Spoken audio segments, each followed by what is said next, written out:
BPCL, Coal India, IOC, Hindustan Petroleum, ONGC, Vedanta, power grid, Hero MotoCorp, HCL Tech, এই কোম্পানিগুলোর মধ্যে কি এমন কমন আছে বলুন তো? হ্যাঁ, ঠিকই ধরেছেন, এরা সবাই হচ্ছে হাই ডিভিডেন্ড প্রদানকারী স্টক। চলুন আজকের এই ভিডিওতে আপনাদের এমন তিনটি কারণ বলবো যার জন্য আপনার পোর্টফোলিওতে এই ধরনের হাই ডিভিডেন্ড প্রদানকারী স্টক থাকা কিন্তু খুবই গুরুত্বপূর্ণ। প্রথম কারণ, নিয়মিত ইনকাম সোর্স।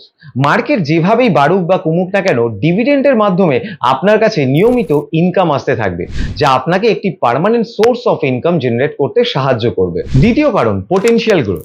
এই কোম্পানিগুলি ওয়েল এস্টাবলিশড এবং ম্যাচিউর ইন্ডাস্ট্রিজ, তাই স্মল ক্যাপ এবং মিড ক্যাপ স্টকের তুলনায় এদের পোটেনশিয়াল গ্রোথের সম্ভাবনা অনেকটাই বেশি। তৃতীয় কারণ, ট্যাক্সের সুবিধা। আপনি যদি 15G এবং 15H ফর্ম পূরণ করে ডিভিডেন্ডের উপর ট্যাক্স সুবিধা ক্লেম করতে পারেন, যা আপনার অতিরিক্ত ট্যাক্সের বোঝা কমাতে আপনাকে সাহায্য করবে। কেমন লাগলো আজকের এই ভিডিওটি? অবশ্যই